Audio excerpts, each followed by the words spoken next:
देखो कल जो हमने आपको पढ़ाया था, कल हमने आपको बताया था कि कोई जो अभिक्रिया होती है, ठीक है, तो उस अभिक्रिया का वेग जो है उसको प्रभावित करने वाले कुछ कारक होते हैं, और उन कारकों में हमने आपको बताया था कि अभिक्रिया के वेग को प्रभावित करने वाले कारक कौन कौन से होते हैं।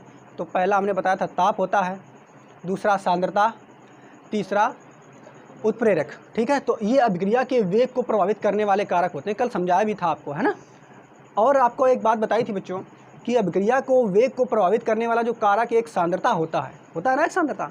तो सांद्रता को व्यक्त करने के लिए कि सांद्रता पर अभिक्रिया का वेग जो है किस प्रकार निर्भर करता है, उसको व्यक्त करने के लिए हम क्या पढ़ते हैं बच्चों, तो उसके लिए हम पढ़ते हैं वेग नियम। क्या पढ़ते हैं? वेग नियम। और वेग नियम को व्यक्त करने के लिए होता है वेग व्यंजक, ठीक है, और उसी से निकल के आएगा वेग स्थिरांक। तो आज हम वेग नियम जानेंगे, वेग व्यंजक जानेंगे, वेग स्थिरांक जानेंगे। बात समझ पा रहे हो कि नहीं? क्लियर? तो देखते हैं, समझते हैं। तो जैसे यहाँ पे आप देखो बच्चों, एक अभिक्रिया हम ले रहे हैं, ये अभिक्रिया है small A capital A plus small B capital B arrow small C capital C plus small D और कैपिटल डी। बात समझना बच्चों, ये रिएक्शन है, मान लो, देख लो इधर बच्चों। तो सबसे पहले जो ये स्मॉल ए और कैपिटल बी, स्मॉल बी और कैपिटल बी, स्मॉल सी और कैपिटल सी, स्मॉल डी और कैपिटल डी है क्या? तो आप ये जान ही रहे हो बच्चों कि ए और बी और सी और डी, ए बी क्या है, तो इनको हम बोलते हैं अभिकारक। क्या बोलते हैं बच्चों? अभिकारक। जो अभिक्रिया शुरू करें, अभिक्रिया शुरू करने में जो आवश्यक तत्व होते हैं, जो पदार्थ होते हैं, उन्हें हम अभिकारक कहते हैं, ठीक है। और बाकी ये दोनों अभिक्रिया करके क्या बना रहे हैं, उसे हम उत्पाद या प्रोडक्ट कहते हैं, ठीक। जैसे कल हमने आपको एक उदाहरण बताया था, ये भी देख लो। जैसे N2 ये नाइट्रोजन है प्लस 3H2 मिल करके अमोनिया का निर्माण करते हैं 2NH3। यहाँ पे ध्यान समझना बच्चों। तो यहाँ पे तुम्हारा N2 ये एक अभिकारक हो गया, H2 ये भी एक अभिकारक हो गया, NH3 ये तुम्हारा उत्पाद हो गया। लेकिन यहाँ पे आप अगर देखोगे तो H2 ये हाइड्रोजन गैस है, इसके आगे एक गुणांक लगा हुआ है कि नहीं? ये गुणांक कितना है? 3। क्या इस नाइट्रोजन के आगे कोई गुणांक लगा हुआ? क्या लगा हुआ है? 1 लगा हुआ है ना, 1। बात समझ पा रहे हो? इसके आगे 1 गुणांक है, इसके आगे 3 गुणांक है, और इसके आगे कितना है? 2 गुणांक। बात समझ पा रहे हो कि नहीं? तो ये जो 1, 3 और 2 हैं, इन्हीं को हम क्या बोलते हैं बच्चों? तो इन्हीं को हम बोलते हैं स्टाइकियोमेट्री गुणांक, रस समीकरणमिति गुणांक। बात समझ पा रहे हो कि नहीं? स्टाइकियोमेट्री या फिर रस समीकरणमिति गुणांक। तो ऐसे ही हमने जो ये रिएक्शन हमने आपको समझा के बता दी है, तो इसमें एक रस समीकरणमिति गुणांक अगर आपसे पूछ दिया जाए कौन है, तो तुरंत बताओगे इधर ये 1 है, इधर 3 है, इधर 2 है। और ये ऊपर हमने रिएक्शन जो लिख दी है, ये बीजगणित रूप में समझाने के लिए लिख दी है। तो इसमें अगर आपसे पूछा जाए कि रस समीकरणमिति गुणांक कौन है, तो आप बताओगे कि जहाँ स्मॉल ए, small B, small C, small D ये सब क्या है बच्चों? तो स्टाइकियोमेट्री गुणांक है। क्या है बच्चों? स्टाइकियोमेट्री। बात समझ पा रहे हो कि नहीं? अच्छा, अब आगे देखते हैं। इसको तो हमने समझाने के लिए बता दिया, इसको मिटा देते हैं, है ना। देखो आगे अब देखते हैं। हमने आपको क्या बताया कि कोई भी रिएक्शन जो होती है, कोई भी जो अभिक्रिया होती है, तो उस अभिक्रिया का जो वेग होता है, क्या बताया था कल हमने? किसी भी अभिक्रिया का वेग जो होता है, या वो किस पे निर्भर करता है? तापमान पे निर्भर करता है, उत्प्रेरक पे निर्भर करता है, सांद्रता पे निर्भर करता है। किसकी सांद्रता पे? तो अभिकारकों की सांद्रता पे। हमने कल आपको समझाया भी था कि अभिकारक जितना ज़्यादा होगा, अभिकारक जितना ज़्यादा होगा, अभिक्रिया की दर उतनी ज़्यादा होगी। अभिकारक जितना ज़्यादा होगा, अभिक्रिया की दर उतनी ज़्यादा होगी। तो अब हम लिखेंगे अभिक्रिया का दर या वेग। अभिक्रिया का वेग,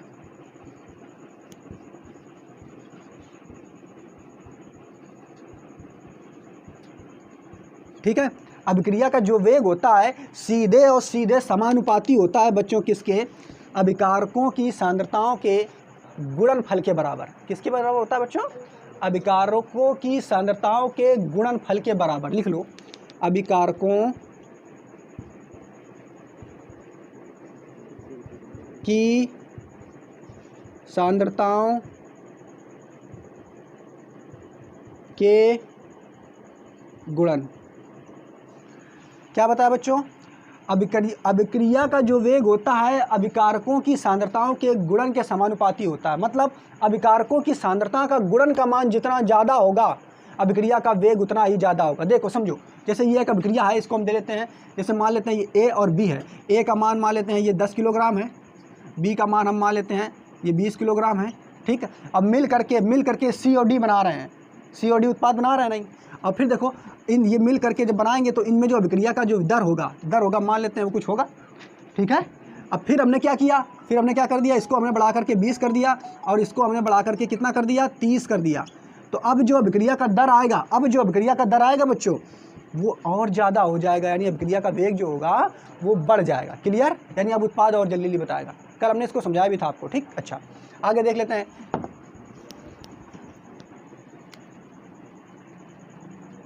अब देखो हम क्या करेंगे, अब बच्चों यहाँ पे हम क्या करेंगे, देखो अभिकारकों की सांद्रता, इसमें अभिकारक कौन है, ए और बी, तो लिख लेते हैं अभिकारक ए और इनटू अभिकारक बी, यही तो अभिकारक हैं। तो अभिकारकों की सांद्रताओं का गुणन कर दिया और इनटू ये वेग हो गया अभिक्रिया का। बात समझ पा रहे हो कि नहीं, ये अभिक्रिया का वेग हो गया। अब देखो जब हमने आपको एक बात और बताई है, जो हमेशा ये प्रोपोर्शनल चिन्ह हटता है तो एक नियतांक आता है, प्रोपोर्शनल चिन्ह जब हटता है तो एक नियतांक आता है। उससे पहले एक बात आप समझो बच्चों कि ये ए और बी अभिकारकों की सांद्रता है। क्या है बच्चों, अभिकारकों की सांद्रता। इनके ऊपर हम कुछ घाते रख लेते हैं x और y। क्या लिख लेते हैं, x और y। बात समझना, इनके ऊपर हम कुछ घाते लिख लेते हैं, ये क्या है x और y। और ये जो घाते होती हैं ये प्रायोगिक मान के आधार पर ली जाती हैं। लिख लेते हैं यहाँ पे x y प्रायोगिक मान द्वारा ली जाती हैं। आगे और लिख सकते हैं ये गाते ए बी के बराबर हो भी सकती हैं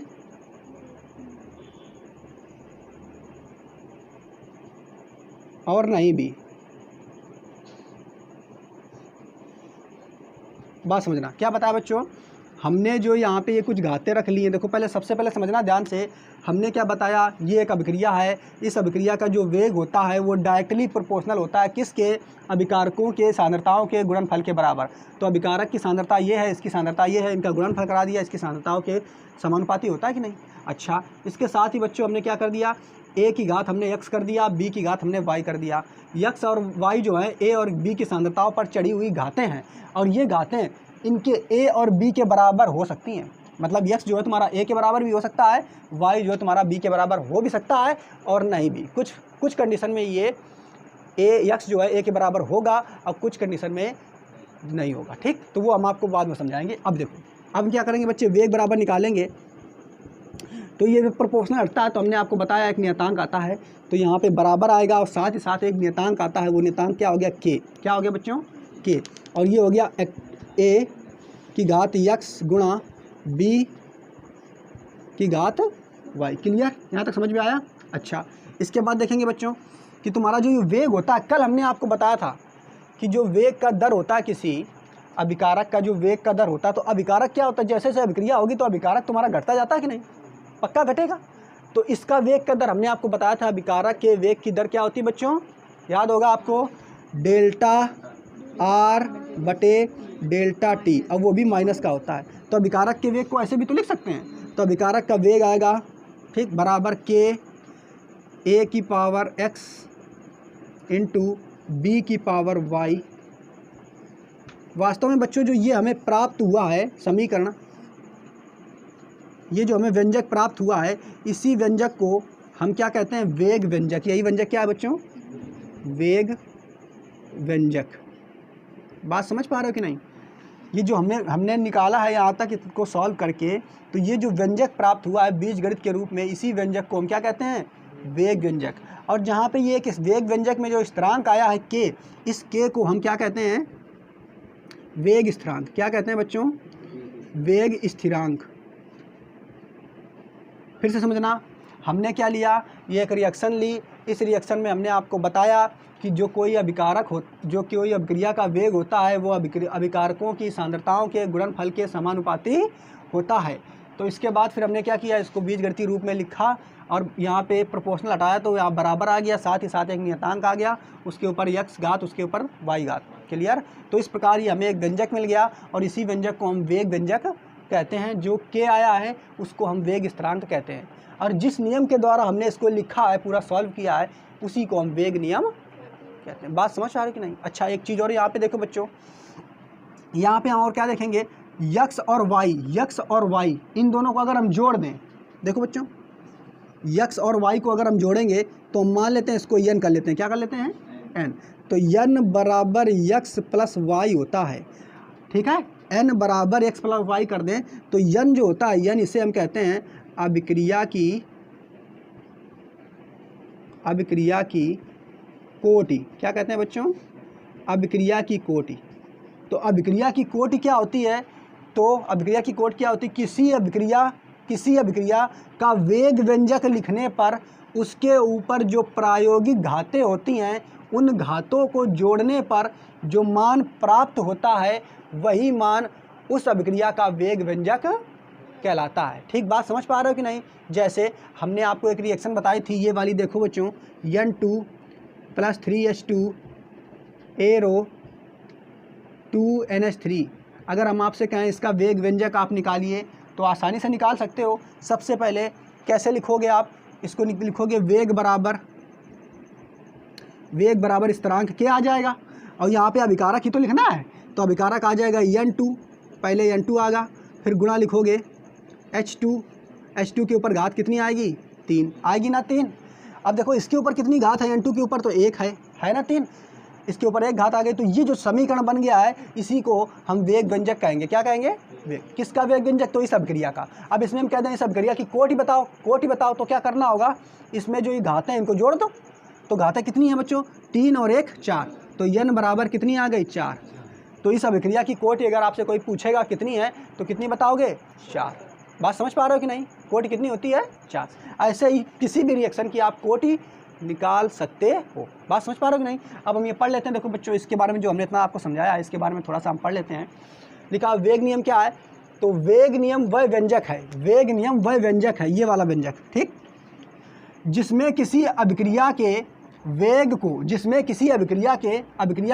को, देखो इधर, अभिक्रियकों मतलब अभिकारकों, ठीक है, जिसमें किसी अभिक्रिया के वेग को अभिक्रियकों यानी अभिकारकों की मोलर सांद्रताओं, ये सांद्रता के पदों में, मोलर सांद्रताओं के पद पर कोई घातांक लगाकर, कि मोलर सांद्रताओं के पद पर कोई घातांक हमने लगा दिया कि नहीं, XY घातांक लगाकर व्यक्त किया जाता है।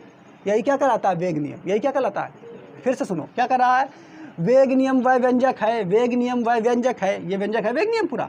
वेग नियम वह व्यंजक है जिसमें अभिक्रिया के वेग को, ये अभिक्रिया का वेग है, वेग को अभिकारकों की सांद्रताओं, अभिकारकों की सांद्रता क्या है, ये और ये, ठीक है, अभिकारकों की सांद्रताओं पर कोई घातांक लगाकर, घातांक का मतलब घात लगाकर व्यक्त किया जाता है, इसी को हम वेग नियम कहते हैं। बात समझ पा रहे हो कि नहीं। अच्छा, फिर आगे देखो क्या लिखा हुआ है, फिर आगे अब बताएगा किसके बारे में, ये घातांकों के बारे में बताएगा, घातांकों के बारे में, ठीक है। ये वेग नियम यहाँ तक हो चुका है। और यहाँ पे ये भी लिख सकते हो, वेग नियम में जो k आता है वह क्या होता है, वेग स्थिरांक होता है, ठीक। अच्छा, फिर आगे क्या लिखा, वह किसी संतुलित रासायनिक समीकरण अभिकर्मकों के स्टोइकियोमेट्रिक गुणांक के समान हो भी सकता है अथवा नहीं भी। तो स्टोइकियो जो तुम्हारी घातों के बारे में बता रहा है, जो घातें चढ़ाए हो, ये घातें ये उस रासायनिक समीकरण के स्टोइकियोमेट्रिक गुणांक के बराबर समान हो भी सकता है और नहीं भी। यही बात तुमने बताई, यानी ये जो घातें x और y हैं, हमने आपको बताया था, ये प्रायोगिक मान पर आधारित होती हैं और ये इस समीकरण के स्टोइकियोमेट्री के बराबर हो भी सकती हैं और नहीं भी हो सकती हैं। क्लियर। तो आपको समझ में आ गया होगा कि वेग नियम क्या है। वेग नियम कुछ नहीं है, वेग नियम किसी रासायनिक समीकरण जो है, उस रासायनिक समीकरण में वेग जब आप निकालते हो तो उसके अभिकारकों की सांद्रताओं के गुणनफल पर लगी घातों के द्वारा बना हुआ एक व्यंजक है, बस यही वेग नियम है। नहीं समझ पाए, ठीक, क्लियर। तो अब अगर पेपर में आएगा तो वेग नियम या वेग व्यंजक के बारे में आप लिख सकते हो। यहाँ पे आप ये भी बता सकते हो कि ये जो बना हुआ है ये वेग व्यंजक है, ये के जो आया वेग स्थिरांक है, और ये पूरा जिस नियम के तहत बना हुआ ही हमारा वेग क्या है, वेग नियम। ठीक। अच्छा, एक और चीज़ देख लेते हैं बच्चों। अगर देखो यहाँ से ध्यान से देखो, अगर देखें हम मान लेते हैं यहाँ पे हमने रिएक्शन ये वाली ली थी, अगर हम रिएक्शन ये ले लें, कौन सी देखो, R arrow P, R arrow P, ये अगर हम रिएक्शन ले लें, ठीक। अब इसका अगर हम वेग निकालें, इसका अगर हम वेग निकालें तो कैसे निकलेगा, देखो बच्चों, इसका अगर हम वेग निकालें तो प्रोपोर्शनल किसके होगा, आर के होगा कि नहीं, है ना। और देखो बच्चों, अगर हम क्या करें, वेग को हम काय से प्रदर्शित करते हैं, देखो इधर काय से प्रदर्शित करते हैं बच्चों, तो आप लोग जानते हो माइनस का डेल्टा आर बटे डेल्टा टी बराबर के आ जाएगा। ठीक, हाँ डेल्टा टी आएगा, डेल्टा टी बराबर के आ जाएगा। और देखो ये जो आर है इसके ऊपर एक घात हम मान लेते हैं यक्स। अब भाई एक, चूंकि अभिकारक एक है, यहाँ पे अभिकारक कितने थे, दो थे, तो हमने घातें मानी थी यक्स और वाई। यहाँ पे अभिकारक कितना, एक है, तो घात कितनी मानेंगे, एक ही मानेंगे ना। तो यहाँ पे वेग बराबर निकालेंगे तो डेल्टा आर बटे डेल्टा टी बराबर के और आर की घात यक्स।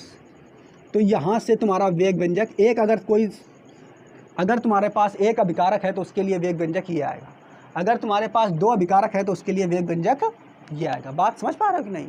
तो यहाँ से वेग व्यंजक ये वाला आएगा और यहाँ से वेग व्यंजक ये वाला आएगा। इतनी बात अब क्लियर हो गई होगी, आप इसको नोट कर लो। देखो अब हम देख लेते हैं अभिक्रिया की कोटि। अभिक्रिया की कोटि क्या होती है, तो हमने आपको बताया अभिक्रिया की कोटि क्या होती है कि कोई किसी अभिक्रिया का अगर हम वेग व्यंजक लिखें तो उस वेग व्यंजक में जो प्रायोगिक रूप से घातें एक्स और वाई आती हैं उनको जोड़ने पे जो मान प्राप्त होता है उसी को तो हम अभिक्रिया की कोटि कहते हैं। तो बिल्कुल डेफिनेशन हम देख लेते हैं, इसी तरीके से लिखी हुई है, किसी अभिक्रिया के वेग व्यंजक, किसी अभिक्रिया का पहले वेग व्यंजक लिखो, में प्रयुक्त उन घातों का योग, वेग व्यंजक में प्रयुक्त उन घातों का योग जो प्रायोगिक रूप से प्राप्त की जाती हैं अभिक्रिया की कोटि कहलाती है। जैसे यहाँ पे आप देखोगे हमने दो रिएक्शंस लिखी हैं, यहाँ देख रहे हो CH3Cl और Cl2 को जब आप इनकी अभिक्रिया कराओगे तो CCl4 बनेगा और HCl बनेगा। लेकिन जब इनका तुम वेग व्यंजक लिखोगे तो इसका देखो वेग व्यंजक क्या आएगा, वेग बराबर K, और इसका हमने अभिकारक लिख लिया CH3Cl और Cl2। लेकिन इनके ऊपर जो घातें आई, देखो इसके ऊपर तो एक घात आ गई है, लेकिन इसके ऊपर घात कितनी आई है, आधी। क्या यहाँ पे Cl2 के साथ आधी घात थी क्या, नहीं थी, ये प्रायोगिक रूप से प्राप्त की गई है। बात समझ पा रहे हो कि नहीं।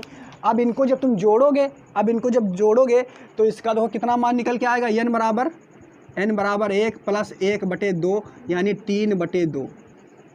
बात समझ रहे हो कि नहीं। तो यानी ये मान निकल के आया 1.5, कितना 1.5 निकल के आया ना। तो इसकी अभिक्रिया की कोटि कितनी होगी, 3/2। बात समझ पा रहे हो कि नहीं। अच्छा, और इधर देखो, इधर अभिक्रिया की कोटि कितनी हो गई, 3/2। यहाँ पे देखोगे अगर आप, तो यहाँ पे इसका देखो इस रिएक्शन को, तो यहाँ पे भी इसका एक मान है, A का मान 1 है, B का मान भी 1 है। इन दोनों की क्रिया कराई तो ये बन रहा है ना। इसका वेग व्यंजक जब लिखेंगे तो ये निकल के आएगा। लेकिन यहाँ पे घाते देखो प्रायोगिक रूप से x और y का मान, तो जल के ऊपर 0 और इसके ऊपर 1। ठीक, क्या यहाँ पे जल के ऊपर 0 था क्या, नहीं था। लेकिन ये जो घात निकल के आई है ये प्रायोगिक रूप से, प्रैक्टिकल रूप से प्राप्त किया गया है। तो यहाँ पे कोटि अगर निकालोगे तो n बराबर कोटि कितने निकालोगे, 1 प्लस 0 बराबर 1, यानी 1 निकल के आएगा। यानी ये अभिक्रिया प्रथम कोटि की अभिक्रिया है। बात समझ पा रहे हो कि नहीं। तो अब हम ये देखेंगे कि अभिक्रिया की कितने प्रकार की कोटि होती हैं। बात समझ पा रहे हो कि नहीं, क्लियर। तो देखेंगे सबसे पहले अगर कोटि के प्रकार,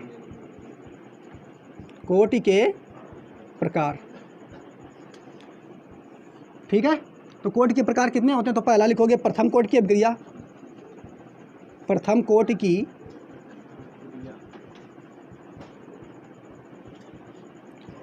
दूसरा लिखोगे द्वितीय कोटि की अभिक्रिया, द्वितीय कोटि की अभिक्रिया, तीसरा लिखोगे तृतीय कोटि की अभिक्रिया, ऐसे 4 कोटि की अभिक्रिया, 5 कोटि की अभिक्रिया, जैसे आप निकाल लो। तो प्रथम कोटि की अभिक्रिया में क्या होगा बच्चों, देखो तो प्रथम कोटि की जो अभिक्रिया होती है उसमें अभिकारकों की जो घातें हैं इनका जोड़ोगे तो मान कितना निकल के आएगा, 1। देखो ये प्रथम कोटि की अभिक्रिया है, यानी n का मान 1 आ रहा है कि नहीं। तो जब n का मान 1 आए तो वो अभिक्रिया क्या होंगी, प्रथम कोटि की अभिक्रिया। जब n का मान 2 आए तो वो अभिक्रिया काहे की होंगी, द्वितीय कोटि की अभिक्रिया। जब n का मान 3 आए तो वो तृतीय कोटि की अभिक्रिया होंगी। जब n का मान 4 आए तो वो चतुर्थ कोटि की अभिक्रिया होंगी। ऐसे आप और निकाल सकते हो। क्लियर। n का मतलब आप समझ चुके हो कि जो ये वेग व्यंजक लिखने पर उस पर जो घातें आती हैं उनको जोड़ोगे तभी n का मान निकलेगा। और आपसे एग्ज़ाम में क्या पूछता है, एक रिएक्शन दे देगा और देने के बाद पूछेगा बताइए ये किस कोटि की अभिक्रिया है। तो ये लिखने के लिए क्या होगा, या तो वेग व्यंजक आपको लिखा लिखाया दे देगा या आपको लिखना पड़ेगा। लिखने के बाद उनकी घातों को आप जोड़ देना और जोड़ने के बाद अगर जो वैल्यू आएगी तो आप बता दोगे ये इस कोटि की अभिक्रिया। क्लियर, समझ पाया कि नहीं। अच्छा ठीक, नोट कर लो इसे भी।